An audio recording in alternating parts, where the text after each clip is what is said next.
What we're doing here is we're making another gasket for the intake. It's kind of a neat process if you never saw it. It's my buddy Hank Graff, and he's using this ball peen to just trace the outside, and we're going to go ahead and cut it out after. But this is a new gasket for the intake. It cuts itself. Hank's got a pretty extensive background in the aerospace industry. He's been helping us out a lot here at OConnor Racing, and we're always glad to see him. He looked at my gasket, laughed, and said, let me make one for you. So I'm learning something today too.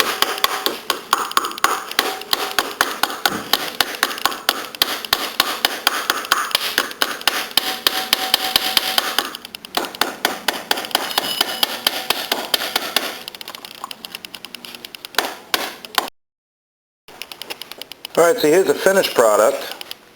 Thanks to my buddy Hank, and no razor blades involved, no punches, nothing, and that thing lays right in there perfect. We're going to trim it just a little bit, get rid of some of those rough edges, but like I say, we're learning stuff here all the time, and hopefully you guys are too. But that's a good way to get a gasket cut out without cutting your fingers off.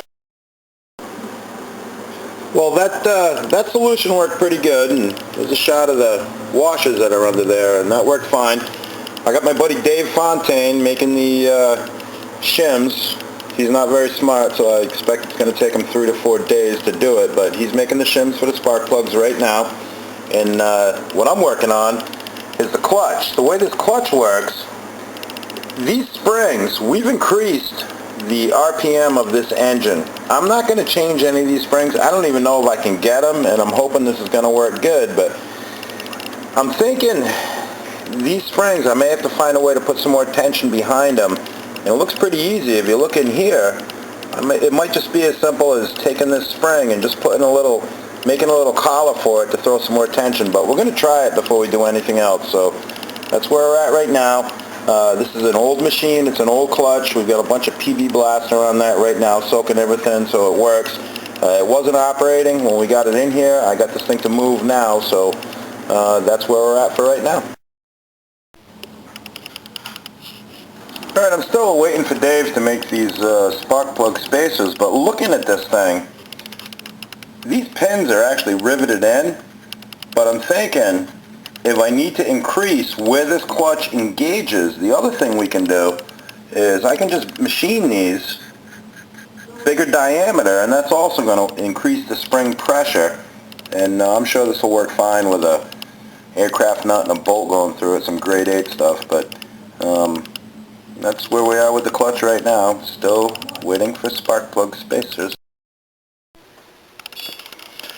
Alright, so Dave is finally finished with the spark plug spacers. It's like 4 months later, but nah, just kidding. He's doing a good job. This one's 300 thousandths thick. I'm going to use this for my auxiliary plug, and this is just a junk plug I'm going to throw in there.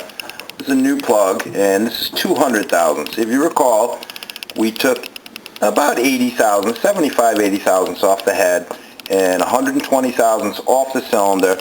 I may or may not need this, but just for safety's sake, to get this thing running, I'm going to run one for now, and I may remove it or make some changes later. Alright, we're going to drop these plugs in with the spacers. The auxiliary plug, which is right here, we're not going to use this. They put this in, I mean, back in the day, this thing probably followed a lot of spark plugs, and, you know, for whatever reason they put it in there, but we're not going to need it. And what I'm going to do with it, because this is 300 thousandths, there's not as much thread there, so we're going to go ahead and run some red Loctite on it, just to make sure this thing doesn't move around. Alright, we got the plugs in, with our little spacers in there, you can see those.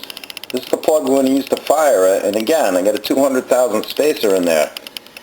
The stator plate is non-adjustable in this, and unfortunately, it's got recesses in it, so I really can't modify that plate. I guess I could, but I can't, you know, for all intents and purposes, modify that plate to get it to advance. But the good thing is, I can take this spacer and use the spacer to advance the timing if that's what we think we need to do. So we're going to have some tuning on this, but that's what we got right now.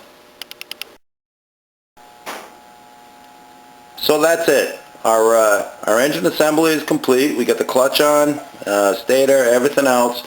We're going to see how this goes. My customer's coming tomorrow.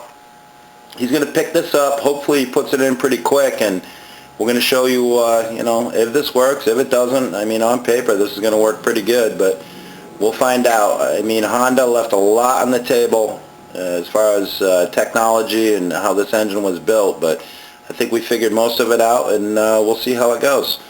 Thanks for watching. OConnorRacing.com.